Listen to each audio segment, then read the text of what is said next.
phlebotomy. Have you ever had your blood drawn? I've had my blood drawn many times, even as a child. Was I ever scared? Probably when I was younger, but it doesn't bother me anymore. I also work as a phlebotomist, so I draw blood for a living. Hearing you're having your blood drawn can be a scary thing. Many emotions can go through your mind. Nerves, unknown, everything. Anxiety, there's multiple things that can be caused. You think it's gonna hurt, but truly it hurts for a second, maybe, if that, and then it's over. I hope that following this speech, that you will feel more comfortable with you having to have your blood drawn once you hear this. Today I will go through the process of drawing your blood. I will go over the preparation, the whole process of the blood draw, and the aftercare for your blood draw. According to the National Cancer Institute, phlebotomy is a procedure in which a needle is used to take up blood from a vein, usually for laboratory testing. Phlebotomy may also be done to remove extra red blood cells from the blood to treat certain blood disorders, also called blood draw or venipuncture. When you have to have your blood drawn, you will go to a clinic or a lab. You will be called back to the lab or clinic by a phlebotomist like me. We will ask you identification, birthday, last name. There's other things you can use, but those are the things we use at my clinic. Once you have identified the patient, you will ask which arm to use. Some patients aren't able to use one arm or the other for different purposes, cancer, things like that. So if they've had stuff done, they might have to have only one arm done. So I would ask which arm you would want done or which arm you think is better. Some people know, some people don't. I would then wash my hands, put my gloves on, and go over to my patient and find the arm that I'm going to use. I find the vein that I'm gonna use, and then I'll use a tourniquet. And according to phlebotomycoach.com, I will place the tourniquet 3 to 4 inches above the venipuncture site. And I like to do mine really tight so that I know that I have good blood flow, that I'm stopping the blood flow and that it plumps the vein up.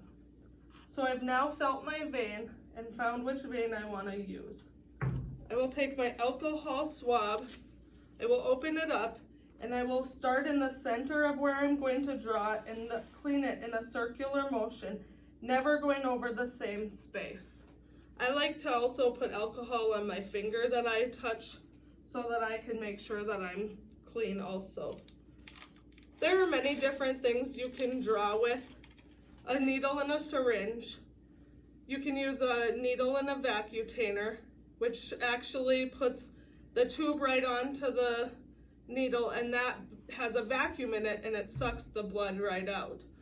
The other thing you could use is a butterfly, and it has 2 little flaps that you can hold as you're inserting, and then you can actually let go of that and leave it in the arm and draw back on your syringe. This is a straight needle and just a syringe. I'm really not going to poke him, but I'm just showing you the process. So I would find my vein, and once I find my vein, I anchor, and then I just insert my needle in. You don't go straight down. What is that? Like a 45-degree angle maybe?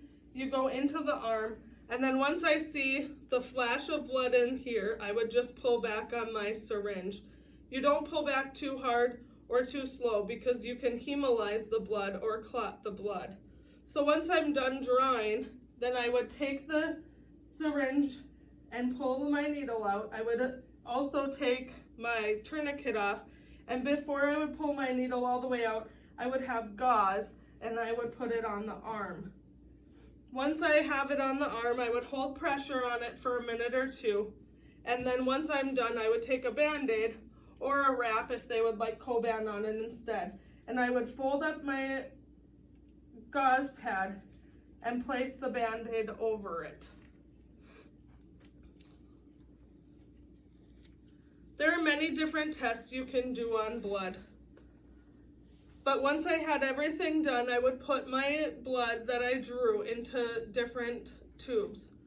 There's tubes to test for heart things. There's tubes to test for your white blood count, red blood count. There's tubes to test for chemistries, cholesterol.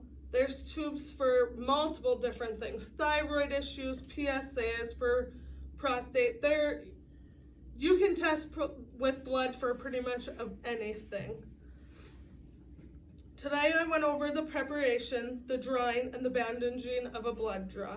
I hope that by me demonstrating the process of drawing blood, that the next time you need to have your blood drawn, it is not a scary process for you. I hope that you find comfort from being able to see how it is done and how truly it is not a scary process. Thank you for listening. You want me to press it? Stop it.